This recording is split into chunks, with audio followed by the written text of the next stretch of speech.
Three.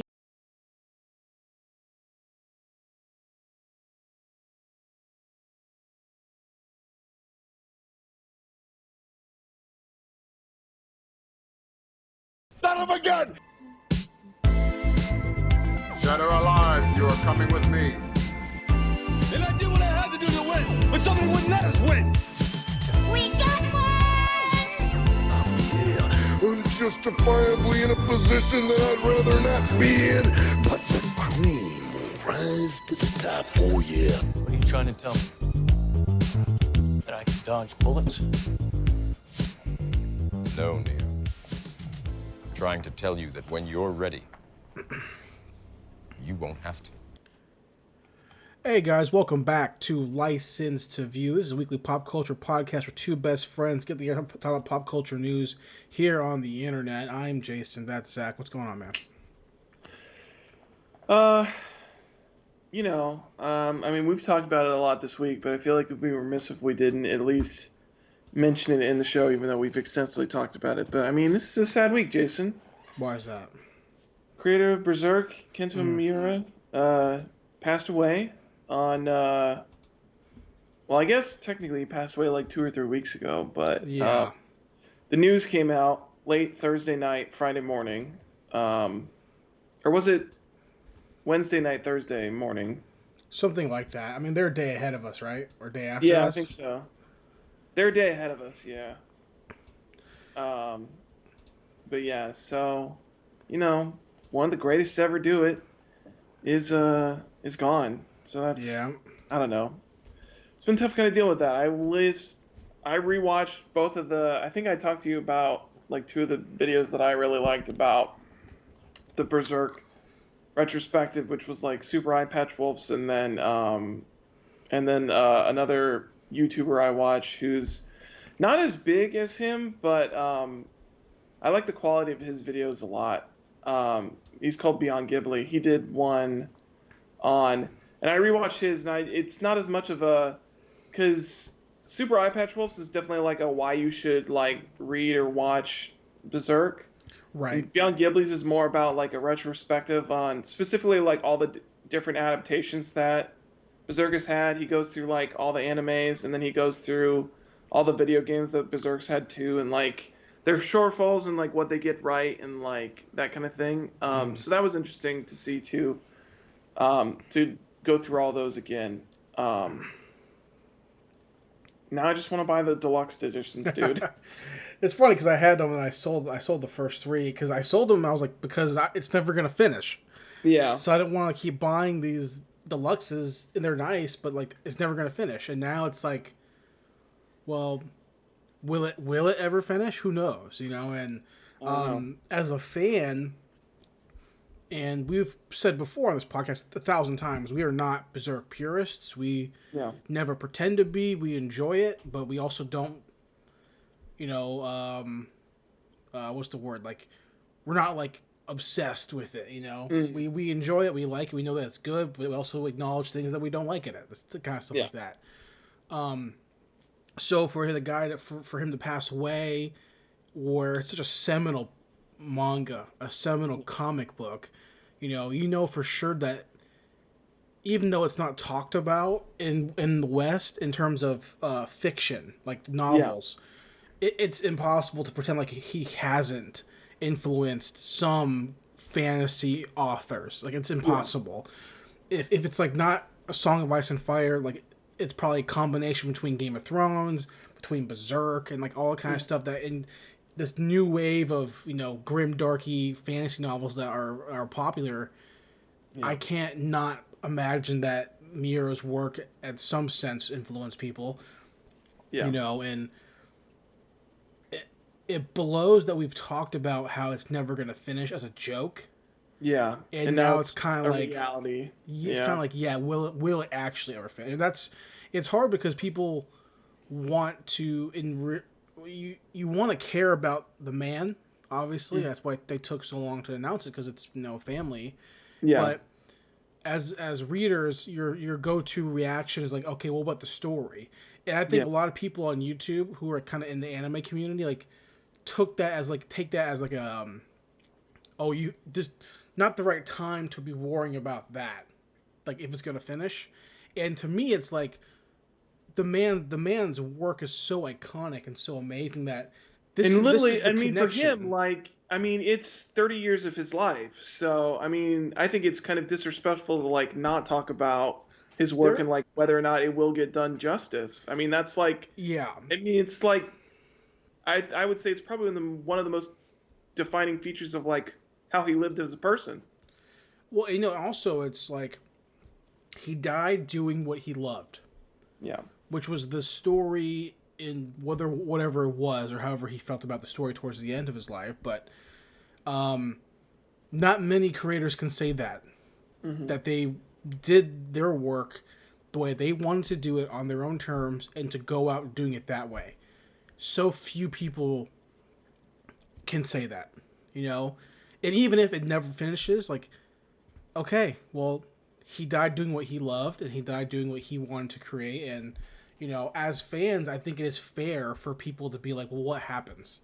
I think Yeah. that's legitimate. I think that's a fair response from fans because fans only were fans. Yeah. Like, that's all you got is this story. That's the connection between the readers and the guy. So to act like that's, to me, as someone who has never had a fan base for something that I've created or written, but I imagine that like when Robert Jordan died, Hmm. I'm just guessing, right?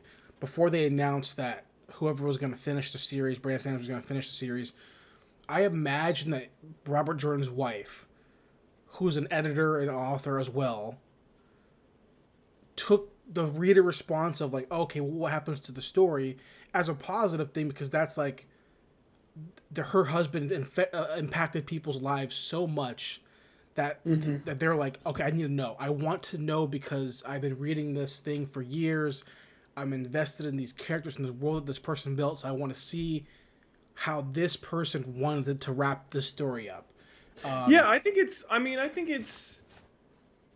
Some people might see it as insensitive, but I see it as an overtly positive thing, especially yeah, with, it's getting into that where it's like people that care and like love this story and like the world that he's created and like specifically with Berserk, not for us, we enjoy it, but I mean specifically for the purists, I mean there are people who like live, breathe, and sleep like Berserk. yeah, And so yeah, I mean I think it's, you know, entirely justified to like want to see this thing that you love so much uh, get the ending and like the love and care that it deserves. So I completely agree. I think the people who react, there's no wrong way to react. Obviously, I think both viewpoints are correct, but at the same hmm time, it's like it's going to be the human response to be like, what about the story that I've been reading for 30 years? yeah, I think that's fair. I think that's justified. You yeah, know, you've committed you. It goes back to that long term battle of like fans and the artist, and at what point does the artist no longer own the art? Well, it's like these readers have given everything to you. hmm Everything you have has been given because of the readers or the viewers or whatever.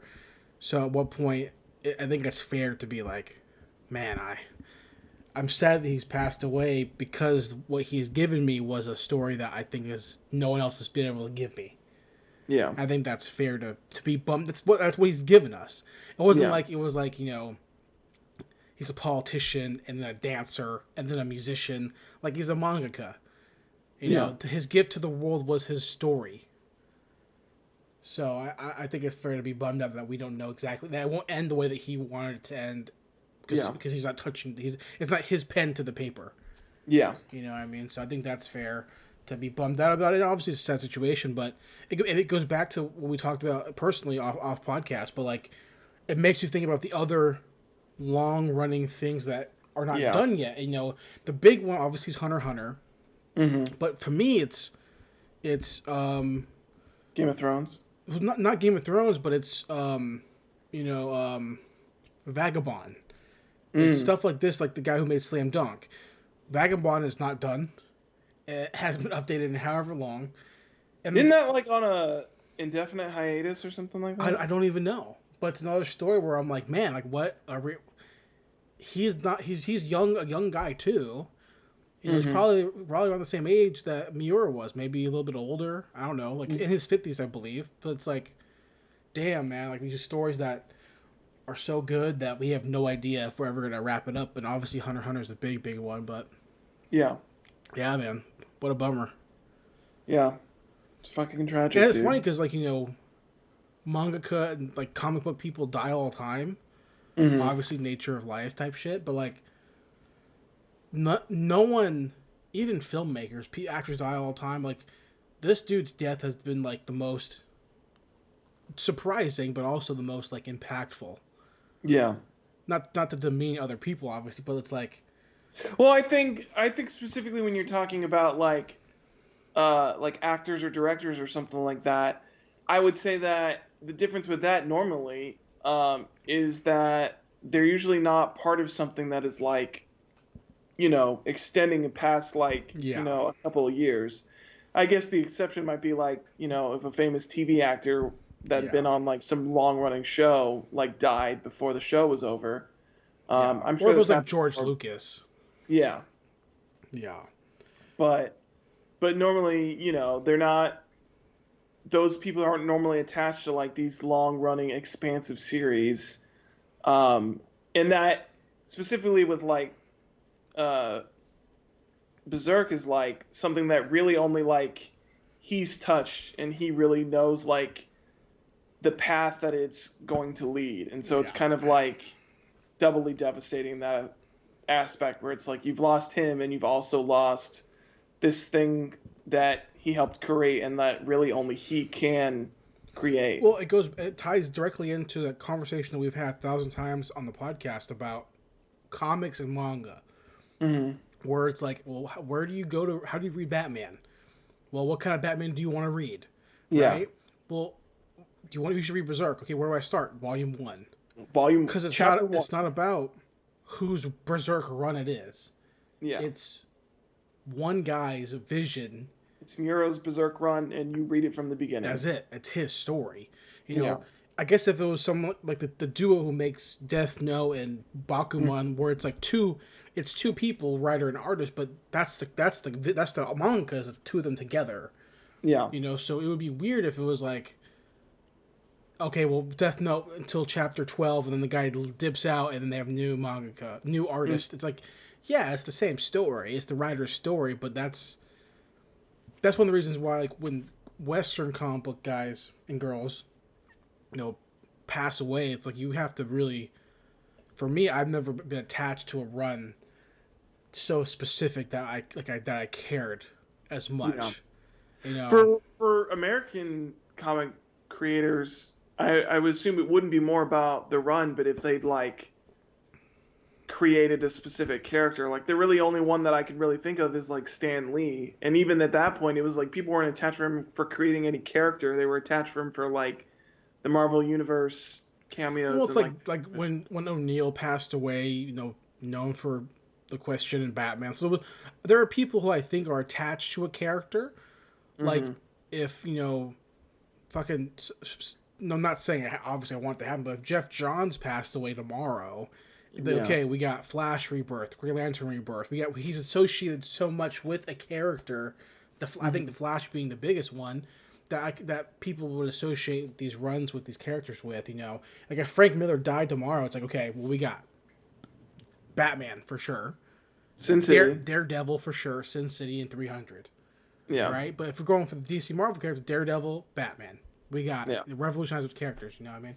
So yeah, but moving past the sad stuff, yeah, I assume everyone who's interested in manga is probably picking up that manga right now. So yes. I'm sure reseller prices of volume 1, 2, and 3 of the deluxe edition are probably fucking spiked up They are crazy on eBay through the roof right now. because you know But they're out of print. So I bet they're fucking crazy right now.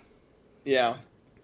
Um, but moving on from that, I did watch a couple of things. So the first Cool. thing was that I watched Netflix miniseries.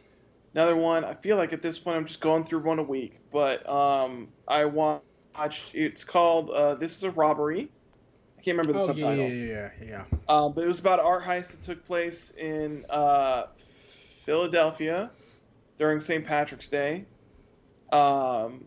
And it was, I think the setup for it's interesting. Like the actual crime is interesting. Like the art heist, and then it's like, you know, it's got the whole unsolved thing, and you've got the typical thing with unsolved thing where it's like the cops were like not doing what they were supposed to be doing. They're like trampling over the crime scene. They're not doing a lot to like save evidence or any of that kind of thing.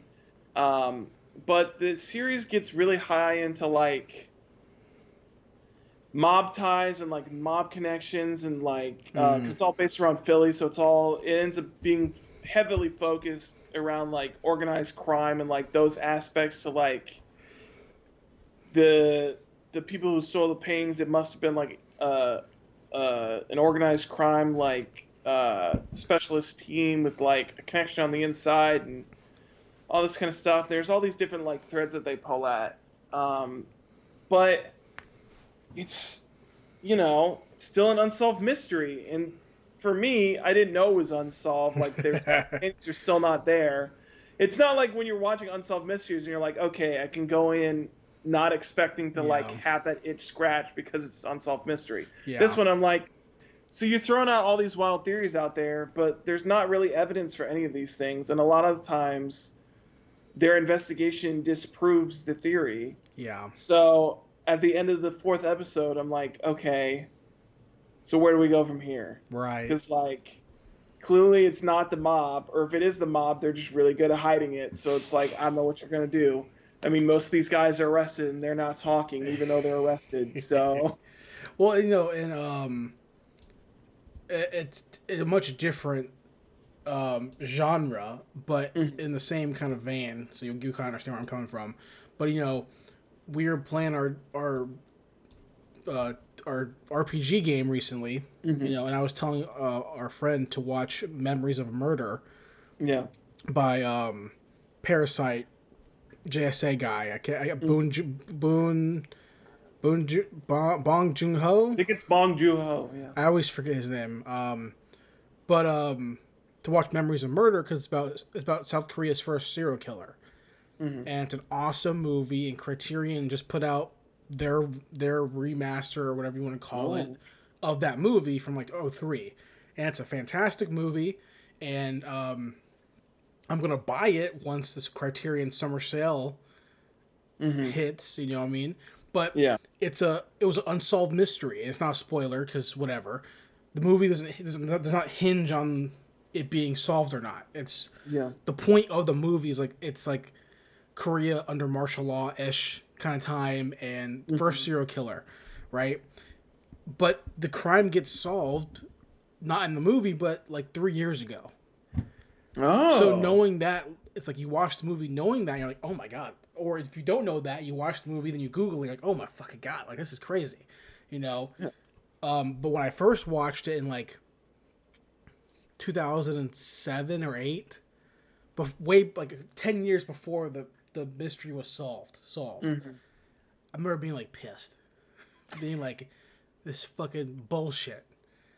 I watched it. I remember I had it on my TV in the wall in my room, and I had I torrented, a billion movies, and I put them on a hard drive, and I connected it to my TV. I was watching the movie, and I was like, this is bullshit.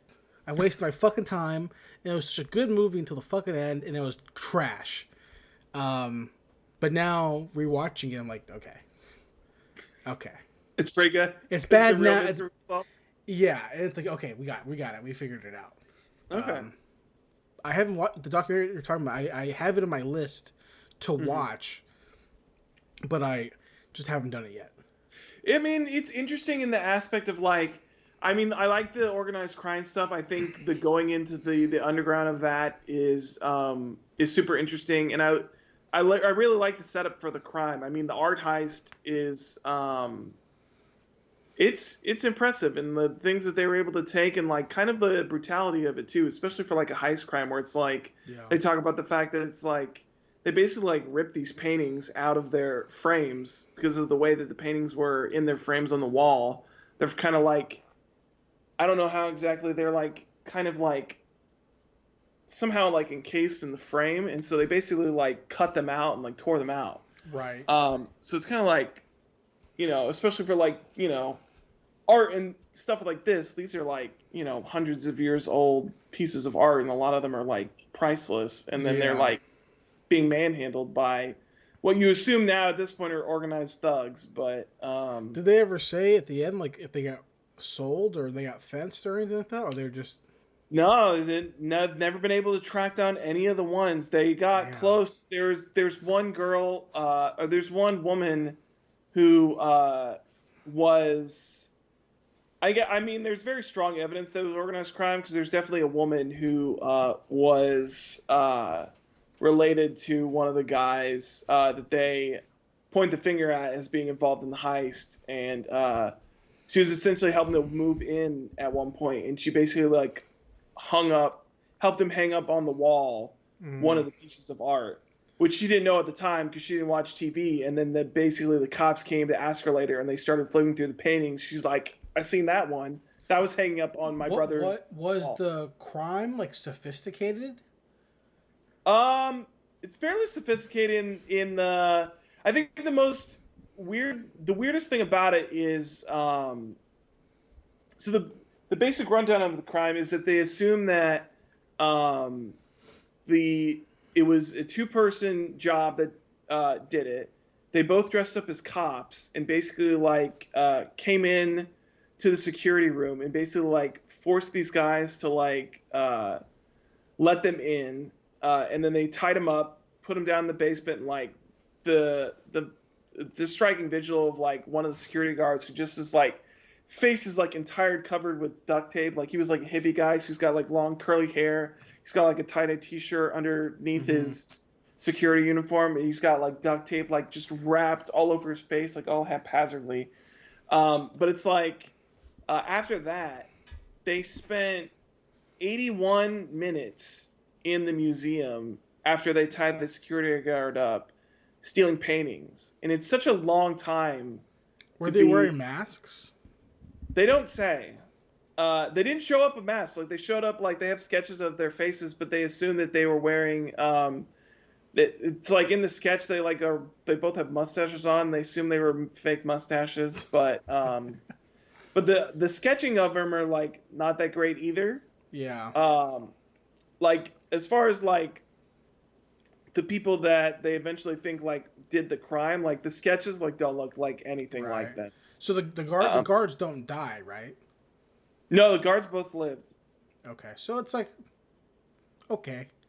Yeah, I mean it's mostly a victimless crime, other than the millions of dollars in art that was stolen. But insurance nobody, company. yeah, but nobody died. So. Yeah. So pure white collar. Except for all the people who were allegedly involved in the crime, who all got fucking whacked by the mob. So. Oh, well. It's lots of like once they start to like investigate and try to like pin stuff down, there's a lot of people that end up like dying around it. Right. So. I mean, maybe I don't know. I thought about watching it. Maybe I will at some point if I'm bored one day. Yeah.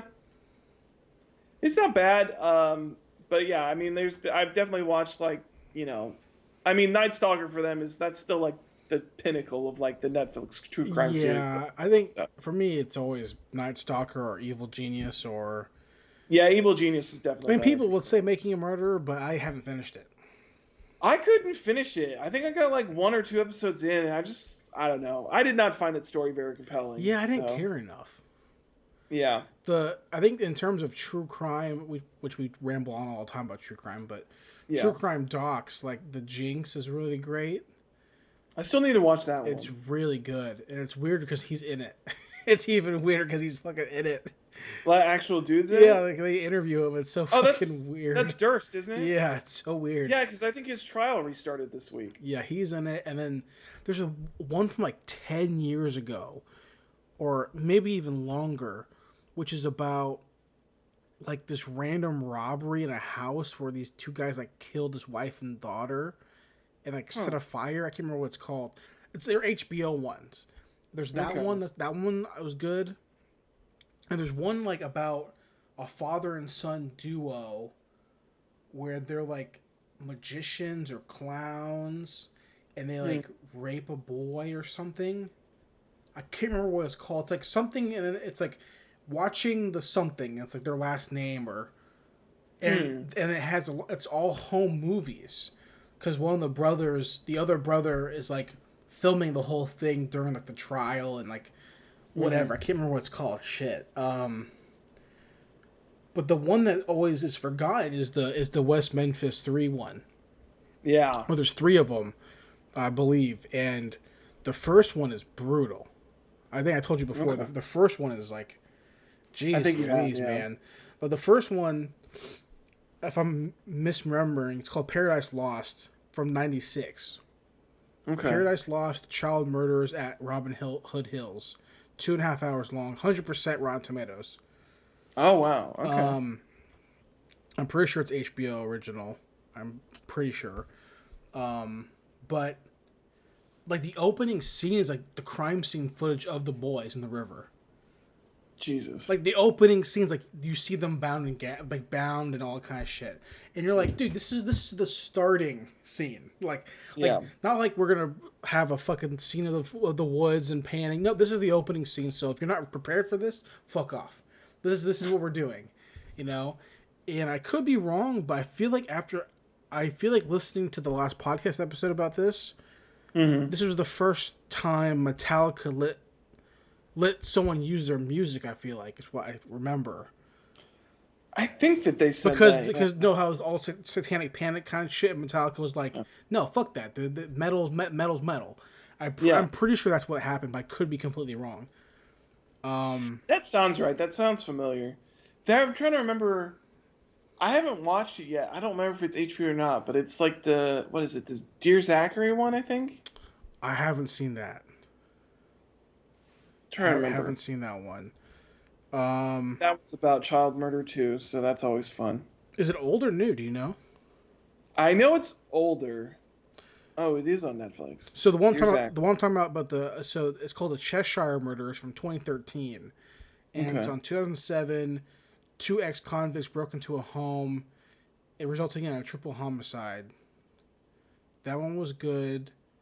And then there's another one. I can't remember what the other one's called. Sorry, but whatever. They're all on HBO. Okay. So. Gotcha. Okay. So yeah, this is robbery. It's like, not bad, but not super great either. Right. I also watched the second season that came out for Love, Death, and Robots. Oh yeah. There's not too many like standouts in this one. I don't know. It's also a shorter season. Like I was going through and like, because I kind of couldn't remember like everything from the first season, but I was going through and like the first season has like double the amount of episodes that this one had. This was like, I think it was like 8 or 10. They were all like consistently longer though, because I know in the first season some of those were like 5 minutes. These are all consistently like over 10 minutes long. Except that there's one that's like a Christmas story that's like 5 minutes. Right. So that's like the shortest one. That one was also like kind of one of the better ones. I know the worst one for sure is the last episode of the season. That one was fucking awful. And then there's one with Michael B. Jordan, which is clearly just banging on the fact that Michael B. Jordan is voice acting and using his likeness for the model. Yeah. Nothing else like too exciting about that one. There was one, I think the best story was definitely one where it takes place in the future where the place is overpopulated and it's all about this guy. The overpopulation is rampant, and so the offsetting that they do is like they give people this drug that makes them immortal, but it makes them infertile. But this guy is like a cop who goes after people who like get off the drug and like start having babies. Right. So he basically is like they like arrest the parents and then he's usually charged with killing the kids. So it's all about like him like coming to terms with and catching up with like the fact that he's a child murderer and like. So that was like probably one of the more like compelling episodes of like this season. There was one that was like an Eldritch Horror one where the guy's just literally H.P. Lovecraft as a character. So that one was like interesting in concept. But yeah, I mean, I don't know. It's, I think it's still like up and down quality wise, just like season 1 was. Like there's standouts, and then there's some that are like straight poopy. Yeah. But for the most part, I enjoyed it. I think it's one of those things where it's like, I don't know, it's hard to like really hate it because they're so short. Like it's such little time investment. You really get in, get out. So you really just allow them to tell their story, and it's like either it was it was a pretty good story, or it wasn't a very good story. So yeah, there's not really too like much to like pick at necessarily. Right. Yeah, I'll never watch it. Yeah, I think you said that when I watched the first season. Can't stand the anthologies, and I can't stand animated ones. Can't stand it. That's why I couldn't watch the first Clone Wars. Because there was like no linear story. It was obviously telling a story, but I just couldn't like these little short 10-12 minute long little shorts. They look cool. I love the artist behind it. The guys know the Gendy, but I don't care about that kind of storytelling. So yeah, I don't think I'll ever Animatrix. I love the Matrix. I talk about Matrix. Yeah. I praise that shit so much. I praise all of them so much, but the Animatrix, never seen it. I don't think I've ever watched the Animatrix either. Don't care. Don't give a shit. Yeah. It makes me so happy that Matrix 4 is relatively close. So close, dude. Relatively I think it's close. supposed to come out in holiday, right? I don't know exactly, but it's within the next 12 months. Yes. Like it's this year for yeah. sure. Unless they delay it, which is possible. Delay it, But speaking about Netflix, real quick, while you're talking about 2 Netflix things, yeah. Did you see that Mindhunter is coming back? No, I didn't. You still know they Fuck, am I have to catch up with Mindhunter? God damn. Yeah, they canceled it obviously, and they now like 3 weeks ago they're like, yeah, it's probably gonna come back. So. This wishy-washy shit with Netflix, dude. I don't think. I'm Netflix. glad they're not. I'm pretty sure it's their, Fincher. Their typical model is like 3 episodes and the show's canceled. So I'm glad that they're like. Oh, I don't think it's Netflix, dude. I think it's Fincher. Maybe. I think it's Fincher being like, I need this budget, and Netflix is like, we can't do that budget, and then Netflix is like, well, you know what? Okay, here's a budget we can do. He gave him Mank.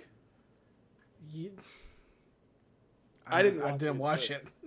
That's how much I care about it. I didn't watch it. And he's one of my faves, like everyone else in the world. Yeah. He's one of the faves, but I didn't give a shit about that movie. Yeah. But what else have you been checking out? Anything else? The last thing before we get to something that I know that you checked it. Well, I don't know if you finished it, but I know you checked out as well. But sure. Before we get to that, I did watch the latest season of Castlevania. I liked it a lot, dude. I mean, I think I told you about it a little bit, but it was like season 3 is like kind of boring, but it's clearly a lot of build-up. It's a lot of, especially with like the way that the season's set up. They've got like, hold on, I'm trying to think here. So they've got A, B, C, and then like CA stories going on. Mm-hmm. So, and the 3rd season is like setting up all of that. And I know it's,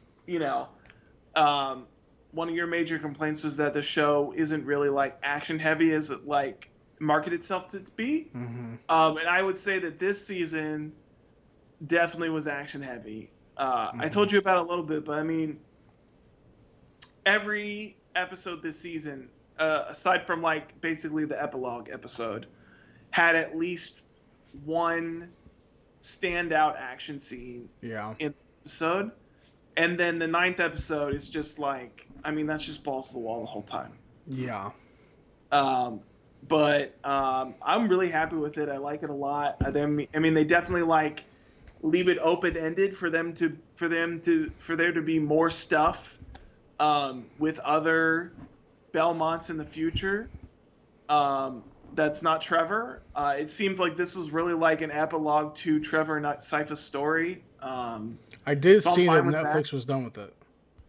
The what? I did see Netflix said that they were done with it for now. With Castlevania or with Yeah, Trevor? with Castlevania. That makes sense. I mean, it really feels like I mean, there's kind of like a tease that there could be more, but I mean, outside of that, it really feels like it is like it Finale. ties a nice bow on like the 4 episode or the 4 seasons that they've had. So Yeah. I saw a scene on YouTube from, I guess, the final episode or somewhere around there. And with Death. yeah. And what sticks out to me is that the voice acting sucks still. I can't stand the voice acting. Yeah, the voice acting is not the greatest. It feels so phoned in and just not good. And I'm not trying to insult the actors. It just doesn't feel good, you know. And I haven't listened to it. I'm talking about in English. No, the English, the whatever that's the original. I don't know, but I watched. I assumed it would be. I've only seen the first 2 seasons, but then seeing even the clip of season 4, I'm like, this just doesn't sound good. It just feels slow, and the accent is bad. I'm like, Trevor's accent's bad. I'm like, animation's he's fine. trying to really go for like the whole like cool guy, lackadaisical. I don't really care about what's going on, but it's like, terrible. I get it at some points, but it's like he can't be like that all the time. And something about it, I don't know if it's the accent or the performance or if it's like I don't mind his accent too much. The accent sounds so shit to me. The whole just all of it together, because the animation was fine, right? But the voicing is just so. I might try to rewatch it in like a different language, like maybe Japanese, and see if like that's better. Maybe it just feels so YouTube. It feels like someone on YouTube wants to be a voice actor, and they took the scene and then they overdubbed their voice to have a reel. It's what it feels like to me. Obviously, I can't do a better job. Not saying I can, but as a professional, unprofessional, amateur critic, it feels bad. It doesn't feel good. It doesn't read well to me. And that's been my complaint since season 1. It's like the voicing just feels off. Is it all of them or just Trevor specifically? Specifically Trevor, but all of them. The Alucard's weird. Dracula's fine. Alucard's probably the strangest one. He's got the weird he's got the Raiden voice. He's got like the whisper. Yeah. He's like the super serious whisper voice. And you know, honestly, what it is too. Now that you're saying that, my brain is building. It's so hard. I watch it and I can't pinpoint why. But one of my complaints, what it feels like, is that they're whispering into the mic constantly. Like he's like, I can't believe it. Yo, talk louder. Yeah. Let's speak up. Use your diaphragm. Let's go over here and what are you doing? Because the scene is telling me you're talking loud or you're talking like you should be, like in a regular voice. But the voice that I'm getting, it's like, okay, here's my equivalent to this. It's like when I go see a band, like a metal band or a hardcore band, and on the record, I can tell that you're screaming, right? Or you're yelling or whatever, you're shouting.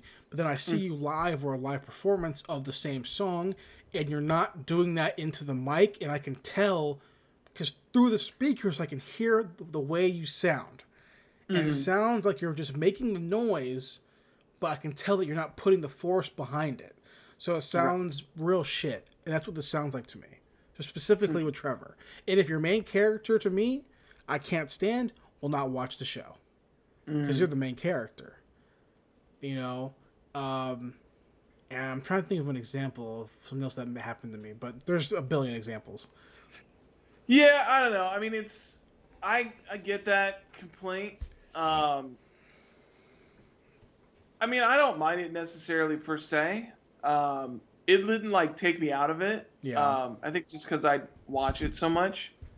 I think the thing that I remember the biggest complaint I had about season 3 that I really didn't have this season, which was the sound mixing in season 3 was awful. Really? Where I remember saying that it was like they would be talking, and it'd be like I was playing a video game where I'm like for some reason my camera's not pointed at the right person, Uh-huh. so I'm like hearing it in the distance. Yeah. But it's a goddamn anime, and the Mm-hmm. camera's pointed where it's supposed to be. So why the fuck is it sounding like I'm like 100 feet away from them? Yeah. It's But funny. that problem didn't happen this season. I remember that happened a lot in season 3, and that shit pissed me off. That's because it's called shit mixing. Yeah. But that didn't happen this season. It's funny because nobody cares about sound until it's not there Yeah. or when it's done wrong. Oh, sound is definitely one of those ones where it's like, yeah, people don't care about it until. Well, good sound is sound that you shouldn't even notice, Yeah. and bad sound is you notice. Well, no, I've said Usually- before on the podcast, but I used to work in news, right? That's the gimmick we talk about all the time. You work in news. I used to work in news. I told you how to do it. Well, there you still did it. Is that what got me my job as a photojournalist was not a video reel, was a fucking audio reel, right? And so I did a lot of Foley work when I was in animation school, was my main thing, and sound mixing, all that kind of stuff. So that got me a job because they thought that, hey, you know what, you can do sound, maybe you can do video. I can, but not from school, from personal YouTube videos in high school. But Yeah. you know, when I see it, when I hear it missing, and I'll mention this when we do our main topic, because motherfuck, shit pissed me the fuck off tonight watching this shit for our main topic. But that was big for me in the first 2 seasons of the show. Was like, it felt like things were, they should have been up here, but they were down here, or the voice was supposed to be here in the bar, but it's not there, and just the show felt like it was rushed to me, and people were like praising it so much, and I'm like, I don't know what you're praising, because it's not a regular anime. A regular anime in Japan, they for the most part dialed in. Yeah. Whether or not I liked it or not, dialed in. The goofy effects, the sound effects, they're all there. And this was like, from the first 2 seasons, obviously I can't comment on 3 and 4, was like, okay, we don't got this dialed in yet. Yeah. You know, so I think this was definitely the closest one where the studio had it like dialed in to like where they needed to be. yeah. Voice acting aside, the sound mixing was, you know, consistent throughout, and I never had that moment where I was like taking out of it because I was like, this sounds like I'm 100 feet away when I shouldn't be. Right. Which is the problem I consistently had in season 3. Yeah. Wow. And this did not have that. This seemed like they were much more aware. competent and able to put together their product a lot better. Well, they which had is fucking like, time. I was about to say, you know, Yeah. I don't know why it took 4 seasons for them to finally like wrap their heads around it, but Well, so they had a full year of quarantine to fucking figure it out. well, you that's know? the problem. Yeah. Well, anything else, Zach, for you this week? The last thing I did is I believe a partially shared topic at least, which is that last night I watched Army of the Dead. I mean, I can comment on it, but I can't comment on it fully. I don't know. It's a fun movie, but the writing made me upset at times. I think the concept's interesting. Sure. I watched about 35 minutes of it and Okay. said, nah. Like most Zack Snyder movies, I'll say nah. Yeah. I hated it. I hated the 30 minutes. Not that the acting was bad. Batista was good. Everyone was good in it. Batista's good, yeah. They're fine. It fit the story, and Batista's a good actor. It was fine. Yeah. I did hear that Tig Notaro is supposed to be Chris D'Elia. What do you mean? Have you seen this? I saw a thing on TikTok that Tig's character, you know Tig Notaro, right? Uh-huh. No, the comedian. I Yeah. heard that was actually Chris D'Elia. But then after the Chris D'Elia shit happened, they took Chris out? They put in Tig, yeah. Yeah, I mean, I guess I could have seen that. It seems like that would also be like a very Chris character. Yeah.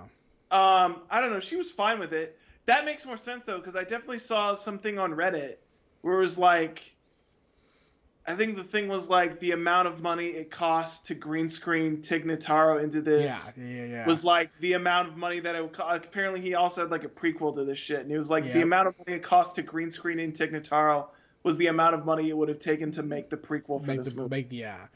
But I didn't Which like. I had not heard that it was supposed to be Chris, which makes me sad because Chris is back. Yeah. Well, I mean, probably not in Hollywood anytime not soon. in Hollywood He's anytime back on his soon. podcast. So. He might as well move to Texas like everyone else.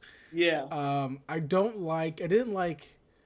Well, I'll say what I did like. Well, I'll tell you what I didn't like. I didn't like Okay. the fucking daughter. Fuck that bitch. I did like the concept of the world still exists, but Vegas is not. I like that. That to me was a cool concept. That's Like an interesting like the concept. government is still going on. The infection is just here, and we've The president's a contained it. dumbass for some reason, but I liked that. The whole beginning scene, dude. Zack Snyder, stop playing full songs of covers in slow mo or in slow covers. Stop doing that. That's so bad. It's terrible. I know it's his thing, yeah. but it's annoying as shit. It's annoying as shit, and what made me want to punch my computer screen. Because I was watching it when my girlfriend was recovering from wisdom teeth surgery. So I had to watch it here, not in my living room, right? So I had to watch it at the desk with my door open so I can see down the hall and then see her on our bed. Right? So I'm watching it, and it's the opening fucking montage of of explaining what's happening. Which I'm fine with that. I'm fine with Which are you talking about after the army scene? After the army scene. Right, okay. I am fine with the opening montage explaining story elements. Yeah. I'm fine with that. I'm not fine Introducing with the teen and explaining how Vegas got walled yes. off. I'm fine with that. I'm not fine with them playing a stupid song for the full 3.5 minutes. But what made me want to punch my fucking expensive computer screen was the fucking Elvis costume matching right when the song's like, oh, watch out, Elvis, and then the tower falls on the Yo, don't do that ever again. That is fucking garbage.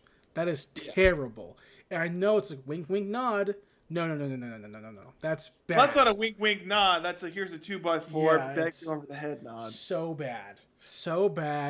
And I mean, I couldn't get Yeah, I didn't through like it. that part either. I couldn't get through the movie, man. It was so mediocre. Just go watch Romero's movies. Just go watch his movies. They're different, but they're good. And honestly, I even think that Zack Snyder's previous one was better. Well, I think his Dawn of the Dead was way better than this. Yeah, it was so much better. Yeah. And I give zero fucks about zombies. Yeah. You know, but that No, I don't really care about zombies either. I mean, it's like I think the most I cared about zombies was when I was watching The Walking Dead, and that was like 28 days later, if you could even call those zombies. I mean, those are as much zombies as the zombies that show up in this movie. Yeah, Outside, that's. like, I mean, in this movie, he does the distinction where he's like, there's regular zombies and then there's alpha zombies. Yeah, I played They're Left 4 basically Dead. 28 Days Later zombies. Yeah, I played Left 4 Dead. But they're still just as stupid. I don't know. The writing in it is such. Okay, first of all, the character writing in it is kind of shit. Mostly because the daughter. I hate the daughter's character. Everything about her pisses me off because the whole reason that she's mad at Dave Bautista is fucking stupid and makes me upset. And also she gets everybody killed, so fuck her. And so that blows. But it's also the writing of the zombies sucks and makes no sense. So first of all, I saw some shit on Reddit where apparently there was like some weird like 5-second hint that like the zombies are alien related or some shit like that. But there's a scene where they're in the casino and there's a bunch of the alpha zombies coming through, and Dave Bautista shoots one at one point, and it has a robot face, and it's never explained, and none of the others have robot faces. Right. But this random one has a robot face. I don't know why. That makes no fucking sense. I'm fucking pissed off. Also, they're alpha zombies. They're supposed to be smarter. But still, for 90% of this movie, I just see them going in a straight line at people who have guns. And I'm like, if you're a smart zombie, you're not doing that. Yeah. Like the head alpha's smart. he's got like a helmet so he can't get shot in the head. I'm like, okay, that's smart. Yeah. Nobody else has a helmet like that. Yeah. I mean, Also, he has a weird baby that glows blue and also dies. So I don't know what the fuck that is. I wasn't expecting anything, so I'm not like heartbroken. I You mean, I know? wasn't expecting like anything too crazy, but I mean, I don't know. At some point, like the fun heist part got removed, and like, I don't know. As soon as like the heist, I saw the heist shit like going out the window, I was like, oh, this became instantly less fun. Yeah. Yeah, I get that, man. So yeah. Other than that, that was all I really watched. Cool, What dude. you been up to? I got a couple things. I want to make this statement first. Running Man is still going on, so that's still the primary objective of my time is watching Running Man. Okay. But I want to ask you a question, Zach, because the first thing I'm open to questions. I've been waiting for this. It's a documentary. I've been waiting for it to come out, and I finally found a way to watch it, and I watched it. But I have no connection to what it's about. So I want to ask you if you have a connection to this. Okay. Because you talked about that you cried watching Would You Be My Neighbor. I did. I watched the first 10 minutes of it and just didn't finish it. Not that it was bad, I just wasn't in the mood to watch it. Mm-hmm. But I never cared about him. Yeah. I watched it a couple times as a kid, just never cared. Was not my thing. Didn't have ninjas or turtles or swords or RoboCop. Those were the lessons that I learned about life. But so, how do you have any connection in your life to the Muppets or Sesame Street? Yeah. Which Both. one? Which one? And what? How deep does the rabbit More hole go? Sesame Street than the Muppets. I mean, the Muppets, for the Muppets for me, it's like I didn't watch the Muppet Show too much, but I watched a lot of the Muppet movies. I specifically remember with the Muppet movies, because I mean, for me, this is like goes way more into like the stuff that I watched as a kid. But as a kid, every summer there'd be a weekend where I would go to my grandma and grandpa's house because we'd be forced to go to Bible school, summer Bible school. And so for that whole weekend, we would go to the library like every day. And the library in my grandma's place, small town, Francisville, Indiana, had like a array of movies. And one of the movies that we would check out besides Bible Man, because we had no taste, and also I wanted to see laser swords and they didn't have Star Wars, so that was as close as I got. But it would be older Disney movies, or it would be like the Muppets. And so we would get like the Muppets movies. They had all those, so I would watch those quite a few times during the summer. Which feels weird because, like, again, I have no connection to the Muppets, but I've been learning about them recently. Like, half those jokes are clearly like Jim Henson was like, he made like dark humor. Yeah. So to me it's funny that like Bible Man and then the Muppets SNL variety show type thing. See, I am the opposite of you. But I watched completely. I watched the Sesame Street show as a kid. Right. So I'm the opposite of you. I have no connection to either one. I could tell you the names of the big characters, Big Bird, Kermit, Miss Piggy, Elmo, Cookie Guy, Cookie Monster. I know those, right? I don't know the characters. Snuffleupagus. I don't know who the fuck that is. The Count. I know the Count. I don't know the jokes. I don't know what they teach. I don't know. I thought, to me, my whole life, I thought the Muppets were an educational show. No. I thought that up until literally my girlfriend told me that's not what it was. No. 2 days ago. Sesame Street is the educational I one. thought Muppets the is entire like thing was that. Muppets is like a little still, kid oriented a little bit with the puppets and whatnot. But I mean, those are just like the Muppets is basically a sitcom. So I thought it was educational my whole life. Yeah. So I was like, why the fuck am I gonna watch that? So I got old and I'm like, yeah, I don't watch Sesame Street. Fuck off. Why would I watch the Muppets, right? And people, I see comedians, Chris Hardwick, I love the Muppets. And I'm like, what are you talking about? Teaching you how to fucking count? Or what are you talking about? You love the Muppets. Fuck off. Right? So now it makes more sense. But this documentary came out based on a book of the same name, I believe. Street Gang. Street Gang, Yep. right? So I watched the documentary, and it's really good. Is it on HBO? It's going to be, I think, in December. Okay. And so you can VOD it for $20, or I might VOD it for $20. you can use our other way. Sail the High Seas. Wink, wink. Well, I don't do that anymore. I use the other place, and it's on there.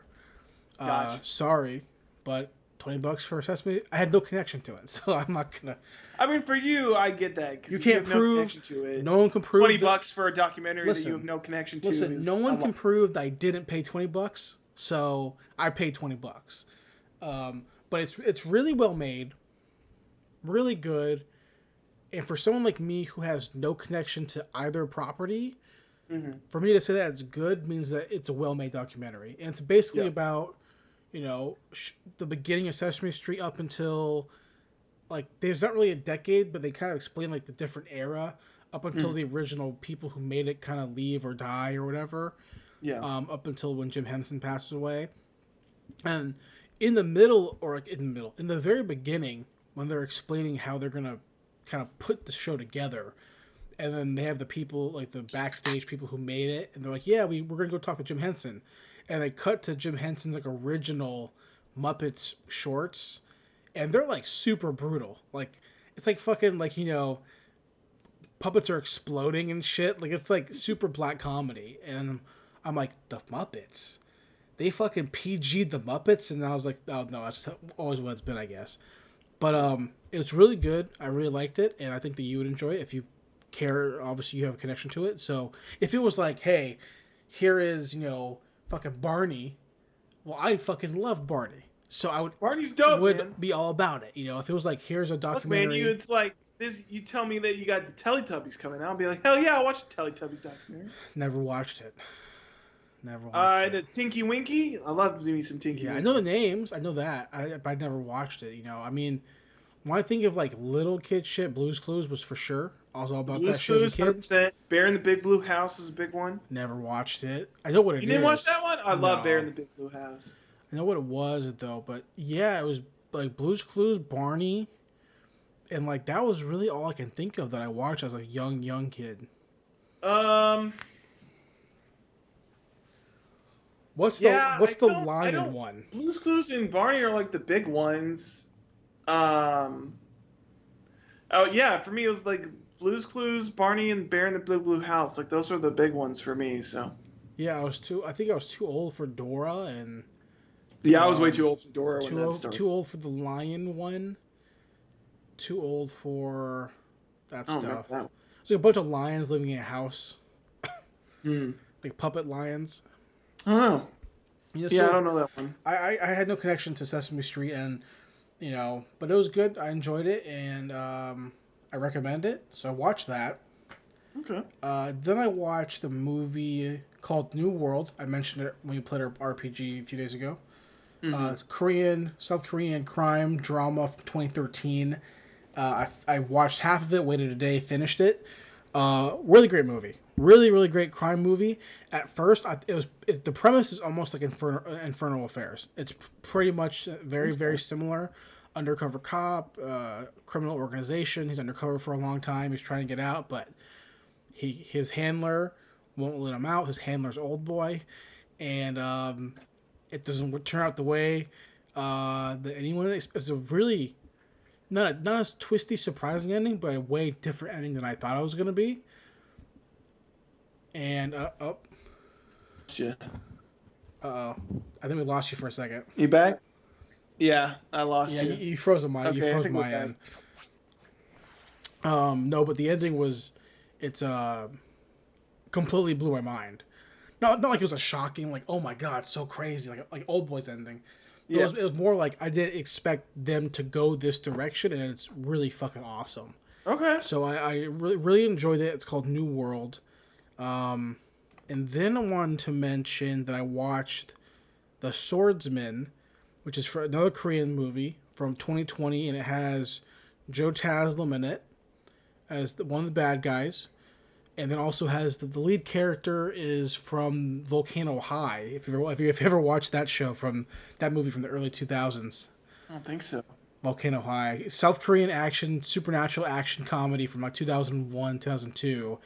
But I found it because they used to play it on MTV in like 2001 and 2002, but they dubbed it, right? So they played this South Korean action movie about like high school of like powers and like kind of like fight whatever in this high school, but they dubbed it with rappers. Okay. So it's like Method Man and like Ghostface Killer, like it's all these like rappers playing these character. Andre 3000, I'm pretty sure is the main character. So you're watching these Korean dudes and they completely don't sound Korean, you know. So I remember watching it being like, this movie would be so cool if it didn't sound like shit, you know. And then now I finally like years later I finally found a proper DVD of like the original movie with subtitles. So, but I'm pretty sure he plays the main character in The Swordsman, and it's pretty much Zatoichi, which is like famous swordsman. It's in Korea, no ancient time, and then he has to retire. And he lives on a mountain with his young daughter. She gets kidnapped by slave traders, which pulls him back in, and he has to go and kill a bunch of bad guys and There you go. save her. That's all you need. But the Zatoichi part, he's going blind, so he's constantly going blind, but he's still supernaturally great at being a fucking swordsman. He's got a Daredevil shit where he's like clinks the thing and he's like, "Whatcha? I know where you are."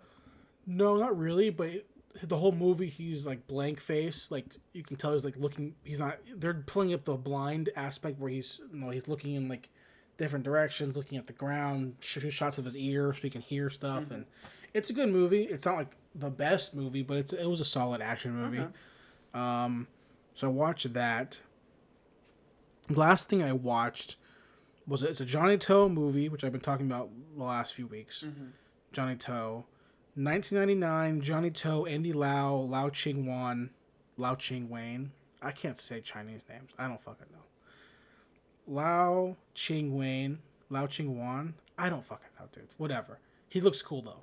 It's a movie called Running Out of Time, and I recommend it to you. Okay. Here's the premise. A hostage negotiator... It's a Hong Kong movie, obviously. A hostage negotiator, like detective, inspector for Hong Kong. He is going up against a criminal mastermind who has cancer and is dying. Okay. So for 72 hours, it's a game of cat and mouse. Between the two of them? It's between the two of them, yeah. And it's really good. Really, really good. Okay. It's one of the movies that I've seen once when I was like in high school when I was diving into like Hong Kong film, like super like diving into it. Like as a kid, it was just like kung fu movies. Yeah. But then in high school, it's like, oh, there's like The Godfather, but in Asia. I'm looking for that, right? So Johnnie To and like Sue Hark, I'm like going into those guys' movies. And I watched this movie once, and I was like, oh, this is a cool movie, whatever. But then rewatching it now, having seen his other movies a bunch, I know what to expect. And I'm watching this movie, and it was a thing where I'm so impressed. Let me rephrase my sentence. I'm impressed very little most of the time. Okay. With movies. But I'm watching this movie from 1999, and something about it, and Johnnie To's 10 out of 10 all the time. He's a great director. But something about this movie, I'm watching it, I'm just like, I'm so impressed with everything. Okay. It looks like it's from 1999. It doesn't look like it's amazing, but the characters and the shots, everything just fits perfectly. Like Johnnie To crushes it. And it's not my favorite of his movies, but dude, you're watching this movie and you're like, this is so interesting, and I know for sure that they're going to steal this movie at some point if they haven't already. Like America or England, someone's going to take this movie and they're going to remake it and make it worse. Because it's so unique and interesting, and it's a really, really good movie. And I'm glad that I watched it again with semi-fresh eyes. And what's it called again? It's called Running Out of Time. Okay. Interesting. And it's really good. And Andy Lau is like, he plays the bad guy, but Andy Lau is one of my favorite Asian leading characters. He's in so many great fucking movies. Andy Lau is. It's like Aaron Kwok, Andy Lau are like two of the fucking old boy Choi Min Sink or whatever his name is. I can't pronounce it properly, but like it's like these dudes are so fucking awesome. I'll watch a movie just because they're in it. And Andy Lau's one of them. God of Gamblers, Andy Lau kills it. You know, he's in so many good movies, but he's really good in this movie, and it's super impressive. Okay. Super impressive. So I think you would really dig it because it's a criminal. He's not a killer. He's like a thief. Okay. You know, he's like a white collar thief mastermind kind of guy. Interesting. Really good movie. There's a sequel for a different guy with a different bad guy, because this guy obviously has to die. Yeah. But Running Out of Time 2, not as good as this one, but still a good movie. Okay. So that's all I watched. But I did want to mention real quick piece of news, because we don't really talk about news anymore. Yeah. On the podcast, but we just kind of like bring it in randomly. Yeah. But it's been announced yesterday. I texted you this earlier that Chad Stahelski, director extraordinaire, stunt coordinator extraordinaire, action choreographer extraordinaire, Chad Stahelski, is directing a new movie, a Highlander, starring Henry Cavill. Yes. And I want to say on the record, before he even starts filming, before there's a script, whatever it is, on the record, that this is going to be the absolute best Highlander film over the show, over the movies. It's going to be Over Sean Connery? fucking awesome. Yeah, fuck Sean Connery. This is going to shit on that shit so hard. This dude, Henry Cavill's great, right? Cool, whatever. We know he gets in the character. He's obviously in great shape. He'll get into good shape. He'll commit to the swords. Well, he'll commit He's also to super it. nerd, We know so that. he loves Highlander. Right. We know he has some sort of, Witcher sword. We know that. Yeah. But Chad Stahelski is the guy right now for action movies. If 10 years ago it was Gareth Evans, right now it's Chad. Right? The dude, ignoring John Wick, because that's obvious, ignoring that, he was Keanu Reeves' stunt double in The Matrix. Yeah. Right? He did that. He helped do all the action stunts for Ninja Assassin. He was Brandon Lee's double when he passed away in The Crow. Oh shit, for real? The dude has a company called 8711, which is an action company, which then trains all the guys for John Wick. Yeah. Right? So, just that alone. Stunt choreo guy on The Matrix. The dude is a mastermind. So you combine that, taking John Wick, whatever. Now give him a fucking guy who's like 20 years younger than Keanu, right? Or 15 years younger than Keanu, in infinitely better shape than Keanu. Yeah. And say, hey, play with swords. Yeah. Fucking print the money. It's a done deal, baby. Print it. It's done. It's done, dude. Send it to the cleaners, So, man. It's done. Give me the ticket. I'm out. Yeah, I'm very hyped for that movie. Whenever the fuck that comes out, 2022, 2023. Yeah, no, I'm down for that, dude. I mean, I think I've established at this point that I'm a pretty big Henry Cavill shill, and I just like a lot of the stuff that he's in. So I was down for this regardless. But yeah, knowing that, he's doing it and all the stuff he's done with like John Wick, and yeah, I knew Ninja Assassin, but I hadn't heard about. I recommend this to you before, but I'll recommend it again. You need to watch Scott Adkins' podcast, Art of Action. Yeah. And pick and choose, obviously, because he has on action stars and action stunt people and all that stuff on the podcast, and it's awesome. There's only 30 some episodes because he doesn't do it every week. Yeah. He'll do 4 at a time and then take a break, take 2 months off and come back. But he interviewed Chad Stahelski like 6 months ago, and he went through his whole career, and it's like you watch and you're like, dude, this is insane. Yeah. This is an insane career for a stunt action person. He interviews Sam Hargrave,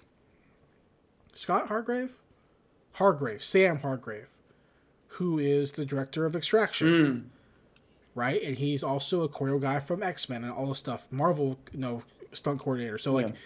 if you like action stuff in any sense, whether it's the stunts, the martial art background guys, girls, his podcast, it's a video podcast, it's awesome. And for someone like me who loves video store action movies, that's all Scott Adkins grew up on, was like Yeah. Bruce Lee and then video store action movies. Yo, it's like you're watching it like, dude, this is my jam. Yeah. He interviews Cynthia Rothrock. He interviews all these people, Tony Jaa, Joe Taslim. Yeah. He interviews Iko. So it's like, dude, this is fucking rad. So it's a great podcast, and if you like action movies, I recommend it. But that's it. That's all I've done so far this week, I think. All right. Well, Jason, that means it's time for us to get into our main topic of this week. The 1977 underseen, underappreciated, undervalued The Rescuers. Those are all acronyms that I would use for it. Apparently, from what you've texted me and what you said earlier, you don't agree. But I'm just going to tell you straight off the back that I still enjoyed this movie, and I cried up a little bit. I cried a little bit. I think I've just become a bigger bitch as I've grown up as a person, but Yeah. I cried once again at this movie. So, Well, all your descriptors for this movie, I can't agree with. I cannot agree with. I think this movie, The Rescuers from 1977 from Disney Corporation, created by Walt Disney, 1920s. yes. I would say that this movie is right? But I will But it did also say pick up that when I told you it picked up, right? it did pick up when you told me to pick up, but it was not enough. That's fair. It was not enough, but I will say this to counterbalance. The animation it's not the animation. The animation's it's great. The animation's awesome.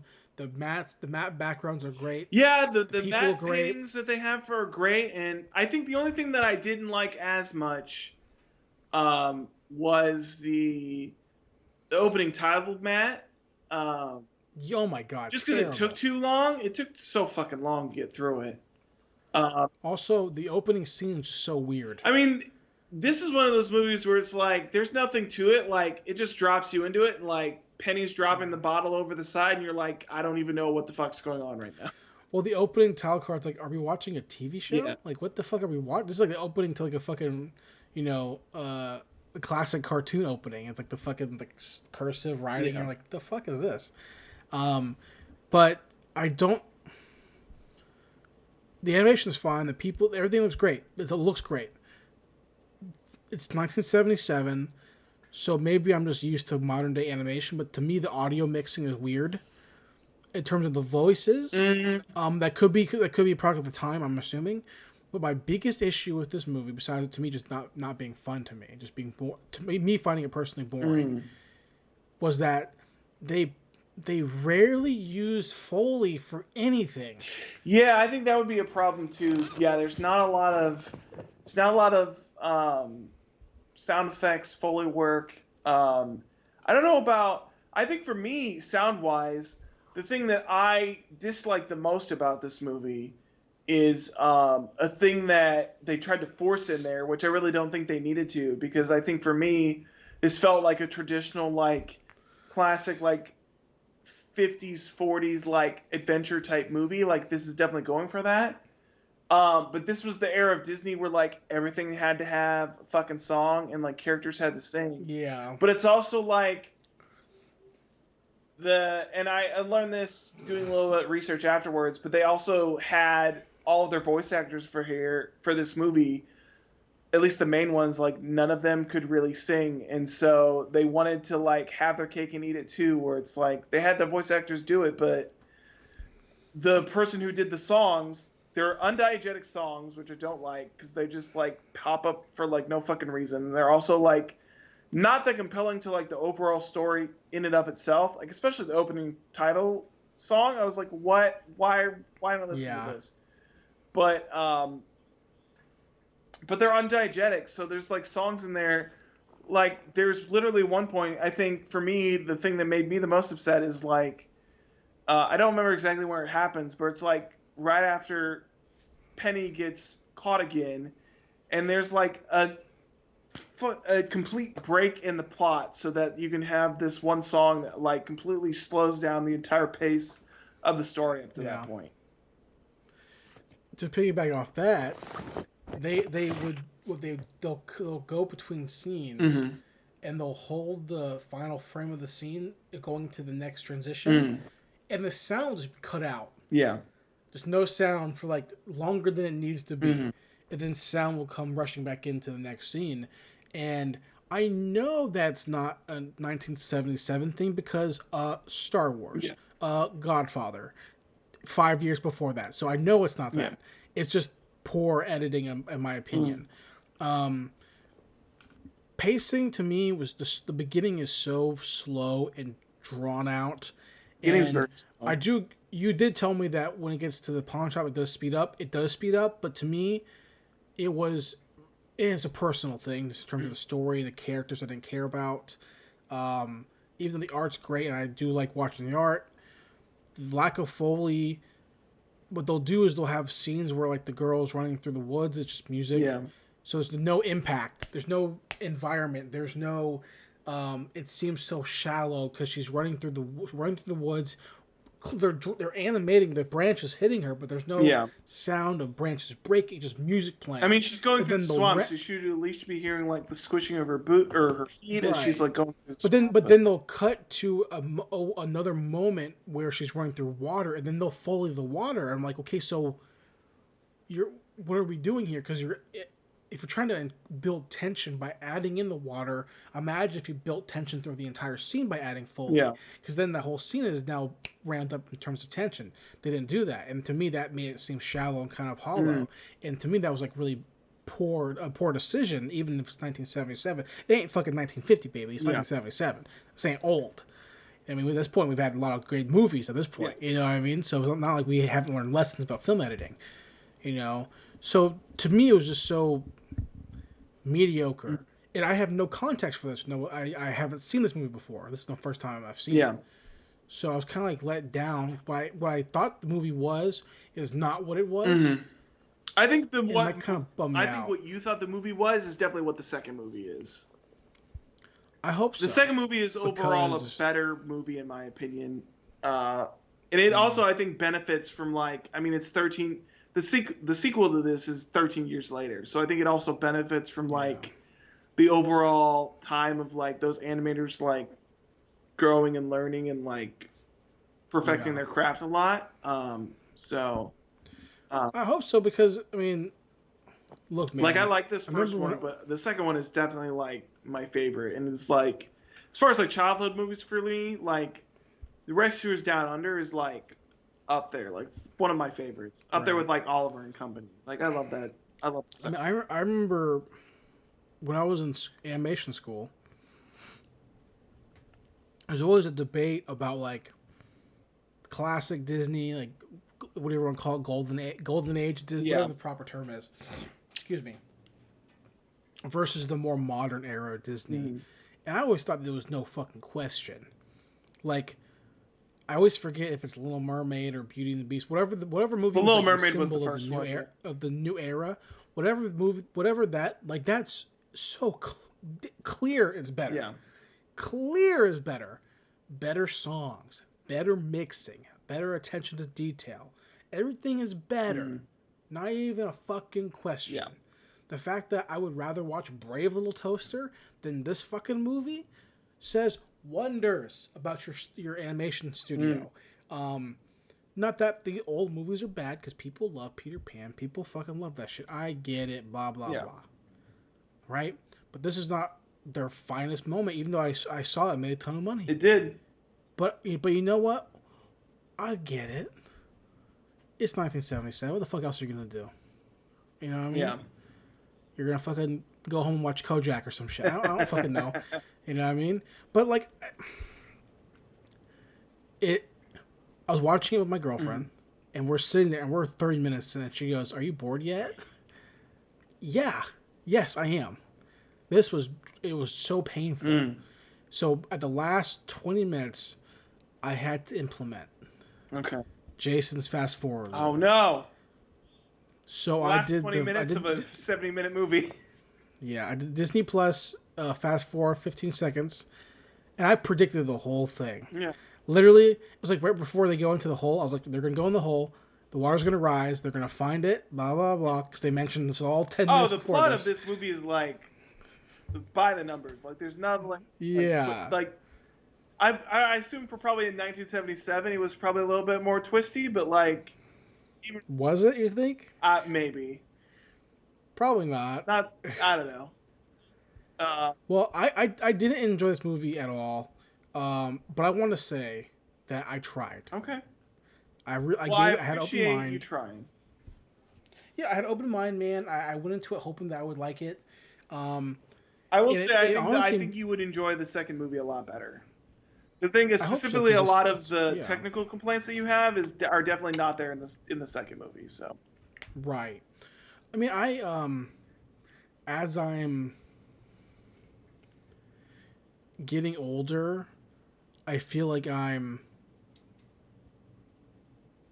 think that people I would care more about old Disney movies. Like, I feel like people get older, they get more nostalgic for it, and I mean, as a kid, man, I had all these on the fucking fat VHS those tapes. fat ass white clamshell tapes, dude. The puffy ones. I had all that shit, Got it. right? And I remember as a kid, I would rewatch, all the modern stuff, obviously, but I would rewatch Aristocats so fucking much. Rewatch, So Bambi good, so fucking much. I rewatch all that shit. I think the one I mean? rewatched the least was Bambi, but the Aristocats. Oh my Yeah. god, I love the Aristocats so much. Yeah, I would just rewatch his mom dying over and over again. No, but yeah, Aristocats, Bambi, all the old school Robin stuff. Hood. I never watched any of the Princess stuff. Robin Hood, yeah, but it makes me feel like I like those in my brain now. But after watching this movie, I'm like, man, maybe if I rewatched those, I'd fucking shit on those too. Maybe I shit on those movies too. I don't know. I haven't watched Robin Hood in a really long time. I don't know how much it would hold up to current me. Yeah. Do you think this is not related to this at all? Do you think if they remade Goofy movie, they wouldn't make those girls as sexually attractive as they did in the 1990s? Well, the one was like sexually attractive. Well, the poetry girl in the second one. Oh, well, that's like Goofy's. That's like an older woman. Yeah. Though. The librarian, So? you mean? Whatever. The girl in the black in the beginning isn't that a girl Max likes? Oh no! I was thinking of the librarian is different.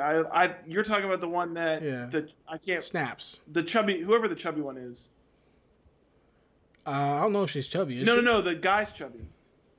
Yeah, his friend. Yeah, because he likes the Yeah. poetry girl, and she likes him because he is a poetry slam prodigy. Literally, I just type in Goofy movie poetry and it's like autocorrect poetry girl. Yeah. Poetry girl automatically. Because in the first movie, what's her name? Like Maxine, I believe. Yeah, So Max and Maxine, right? I think so. I think it's some. Or am I completely wrong? No, it's Maxine. Roxanne. Roxanne. That's what it is. Yeah. What they would do is they would Lola Bunny her. Oh, they would definitely Lola Bunny her. I was thinking. I thought you were talking about the first movie for a second. I thought that they would just make her. Well, they're just gonna make her a feminist, right? I guess. Yeah. Something like Well, that. they would Lola Bunny her and make her a feminist. So. Yeah. I haven't watched Goofy movie in so long. I watched a Goofy movie. What's it called? The second one. I watched the second one more than the first one, but. Really? I watched the first one. We had the second one on DVD, and my brother was in love with it for some reason, so he would want to watch it like every day. So I've watched the second one way more than I watched the first. Which brother? The young Middle or youngest? What's the age gap between you guys? 4 years? It's 2 years between each of us. So between me and my youngest, and the youngest is 4 years. Yeah. So you guys were never in high school at the same time, right? No, it was only 2 of us in high school at a time. See, that to me is so weird because because the second movie came out, I feel like when we weren't super old, but we were definitely. I think it came out when I was in middle school. So. Let me pull up Goofy Movie 2 because I know it was when we were young, No, but I never don't think mind. it was Because that movie was we had that movie when I still lived in Indiana, so that had to have been like 2000 when it came it out. was elementary school for sure. 2000. For me, it's like I don't even think of that movie because Goofy Movie 1 is 95. Yeah, Right? But I don't have any younger siblings or older siblings, so like I just have whatever my parents gave me, and like to me, like that's like that came out when I was old enough. I feel like when I was, to me, Goofy Movie came out when I watched it. You know what I mean? Which it didn't, obviously. Um, so since you have younger brothers, it's like you're gonna be exposed to shit that's younger than you because you have because it's around you because you have a brother's 4 years different from you, which is not a long time, but pop culture it's a huge difference.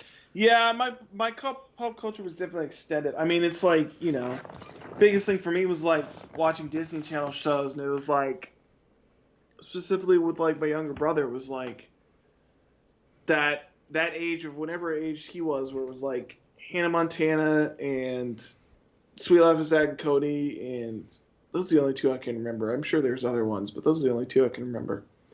But it was like that area of like Disney Channel shows was like extended to me watching it because he'd want to watch that shit all the time. So Yeah, well, it's funny because like my girlfriend and I are 4 years apart, so she loves Hannah Montana, right? And like I never watched it. I'm like, no, because she's my age. Yeah.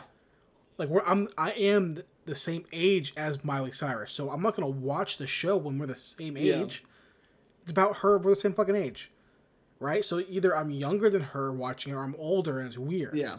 Like why would I'm not gonna watch? So generally speaking, you're younger than the person you're watching. Generally speaking, I would assume, But for you, it'd be like, to me, it'd be like Power Rangers. Yeah. Like your Power Rangers is gonna be this season, but your brother's season will be a different season. Yeah. Because there's the 4 years apart. But just random thought there. But Yeah. I do want to say, lastly about this movie, that it sucks, and that no one should watch it. No one should watch it. I don't understand. I don't understand. This movie's not good. I think it's clearly just nostalgia for me, but I did enjoy it. Yeah. I think the biggest thing for me is that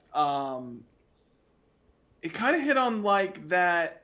Well, the second one definitely hits on it more, but like it kind of hits on that like kid Indiana Jones type of feel with like the adventure. Sure. This one isn't necessarily globetrotting as much as the second one is. But it's definitely like that, getting out of your country space, like going on a trip and like taking an adventure, and like, this one is all about like helping a little girl. So, I mean, it's got that kind of like, feel good story to it that I really, really enjoy. And her story's so fucking sad. God damn it, dude. Made me cry.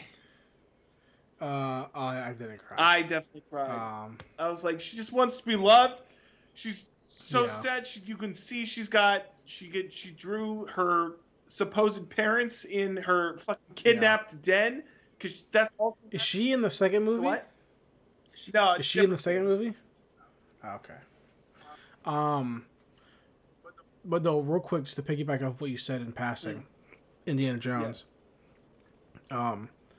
Whenever the next one's coming out, obviously we're gonna do Indiana Jones month, but we also have to extend it one more week, or however long, so we can watch Young Indiana Jones. Young Indiana Jones. Yeah, bro. I don't think I've ever seen that. You never seen it? Okay, so Young Indiana Jones was a TV show about young Indiana Jones. I mean, I'm down for it already. And so it's basically just, what is it, the Last Crusade? Indy? Younger, but I think he's different. Multiple ages. I think he's younger. I've seen it once. But he can't have the hat, because he doesn't get the hat until Last Crusade. Yeah, I'm pretty sure it's like young Indy, and then there's like older Indy. I could be wrong. It's been so long. Okay. But I'm going off of old shit in my brain, right? Mm-hmm. So to me, at the same time that I would watch Young Indiana Jones reruns and old episodes, was the same time I legitimately thought Wishbone was a good show. Fuck, I forgot about Wishbone. No, Wishbone's not a good show. But as a kid, I liked it a lot. I remember reading the Wishbone books. Those were not good. I never read the books. They're basically like a. I mean, it's the serialized. They're like a Magic Treehouse or like Boxcar Children, like that kind of serialized. But his were all based around the mystery thing because he's like the Sherlock Holmes. So. Did you ever Oh, real quick, damn. Reading Rainbow? Yes, I did.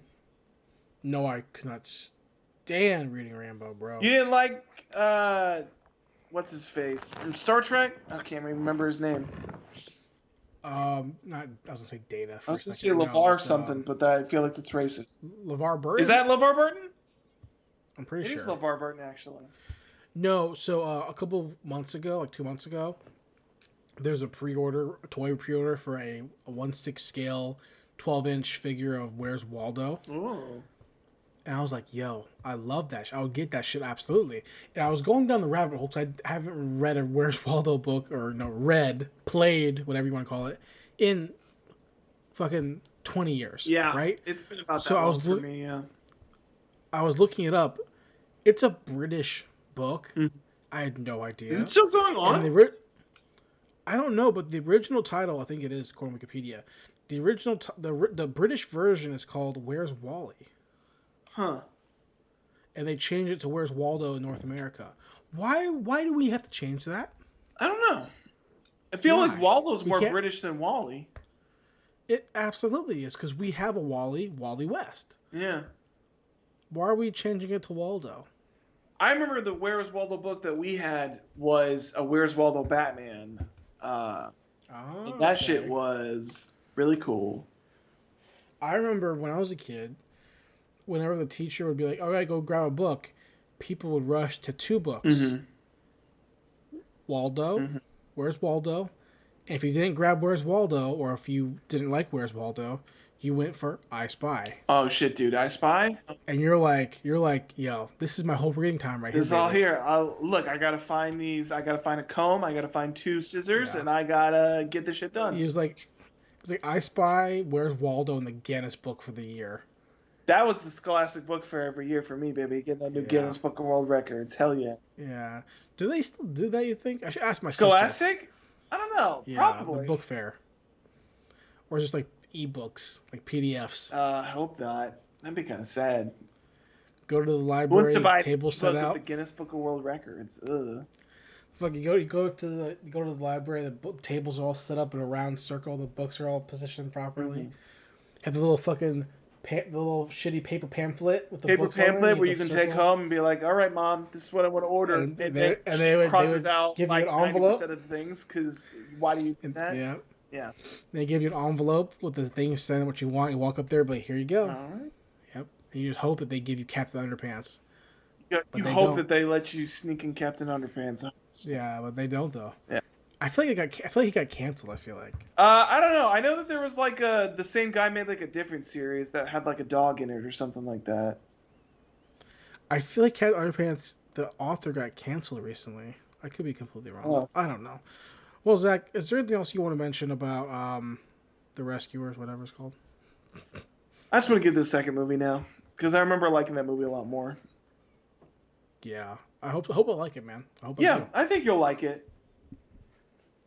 Well, guys, thanks for listening. Thanks for watching. Yes. We'll be back next week with The Rescuers Down Under. Down Under, yes. 1990. So, guys, we'll see you. Real quick, Zach. Last before we go. I don't know if you saw this, but I want to comment it just briefly. Okay.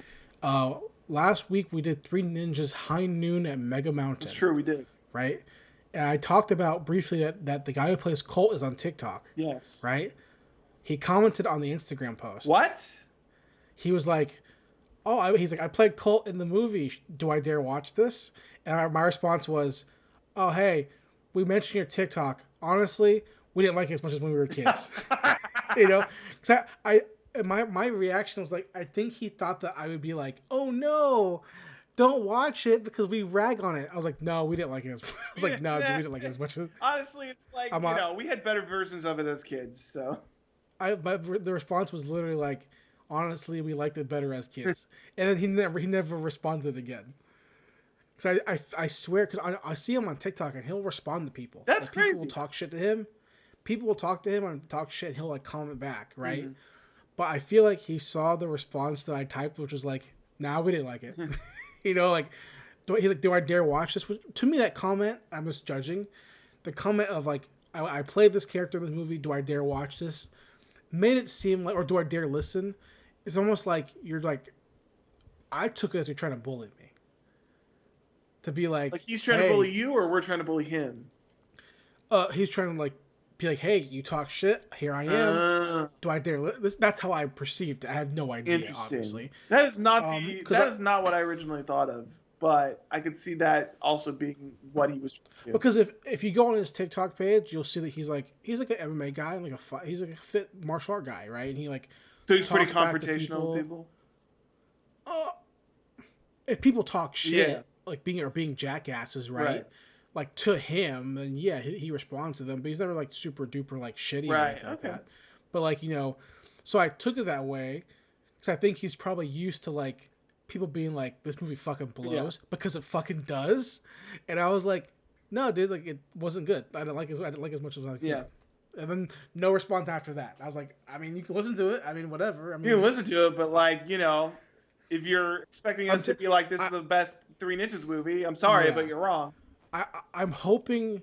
Here's what I'm hoping. I'm putting it out there that he saw my response and was like, okay, this dude is like being real with me. Like he's saying from the get go, like I didn't like it. Yeah. Like I wasn't like trying to kiss ass, be like, oh well, no, it wasn't. It's not a good movie. Yeah. It's not good. It's not good. It still sucks. Yeah. Right. But nostalgia glasses are nostalgia glasses. Yeah. So I just wanted to let you know that on the pod, on the record. Fair enough. Dude. That I have no idea how he was. It's text. I have no idea. Yeah. Right. But that's the problem. Yeah, with text messaging and comments and all that kind of stuff. It's hard to gain intention. Yeah, I'll give him the benefit of the doubt, but like, I was almost like, I'm 28 years old on the internet. The internet's toxic, so I'm used to. I took it as like him being like, huh, do I dare listen? And be like, yeah, go ahead. Yeah, go ahead, dude. Yeah, the movie sucks. I'm not saying you suck. I'm saying the movie sucks. Would you feel that way? Would you feel that way if you? Would you tell it the actor twist? Yeah. Yeah, I kind of would. Yeah, I would. Be like, hey, dude. Yeah, you're a cool person, but like. Would you tell David Fincher? Would you tell PTA that The Master sucks? I mean, is he asking me, or am I not gonna walk down the street like, hey, PTA, your movie sucks? I'm not gonna say that. Yeah. But if I'm in the confines of discussing The Master, I'm like, yeah, movie kind of blows. Yeah. Right? I'm not being like super mean. Look, I mean, you're not just gonna like track down the Wachowskis, but if they come up to you and be like, "Hey, did you like Jupiter Ascending?" and be like, "No, not really." And I paid money to see it on opening night. I really didn't care about Channing Tatum. 5 other people. Man, and it wasn't really something that like sparked my interest. I really was not a furry, so I didn't really enjoy that. Listen, dude, me and 5 people on opening night paid to see that movie, so I can say it sucks. Yeah, I have that right to say that, right? Listen, Zach, you and me paid money to Luc Besson to see Valerian. That's true, we did. And listen, that movie was blows. not that good. Movie blows. Yeah. Movie blows. It's no Fifth Element, that's for sure. No, it's not. It's not even a fucking what's it called? I don't know. I don't know any of it. Not La Femme Nikita. It's not even fucking Run Lola Run. Oh my god. No, not Run Lola Run. That's German. Yeah. Fucking what's it called? Natalie Portman's in it. V for Vendetta? Fucking no, when she's a kid. Hitman movie. Oh, The Professional? The Professional. Leon the Professional. Leon the Professional? Yeah. He made that movie. Well, I want to mention that on the podcast real quick just to say that. Fair enough. But again, to clarify, I had no idea how he meant it. I just took it like he was trying to like pressure me into like backing down. and I was polite. Feels weird to do that though when we've already recorded the episode, because like even if you back down in the comment, like in the episode, we're like, I'm not it gonna still take it sucks, down. though. I'm not gonna take it down. Yeah, it still Yeah, sucks. like, we're It's not still the taking the worst of the podcast movies. Yeah, I'm not taking it down. I don't care. So, hey guys, that's that. Thanks for listening. Thanks for watching. I hope another famous actor sees this and be like, comments. One like, of those "He's not famous a famous actor." animators from back Obviously, in the day. this guy's not a famous actor. He's just a guy. But like, yeah, fucking like Walt Disney commented. Yeah. I can't believe you talk shit about Can't believe Peter you talk shit Pan. about the rescuers. Talking about my sound message, fuck say it to off, my dude. face, punk. Yeah, fuck off, Walt Disney. I don't give a shit. Okay, guys, bye. See you guys.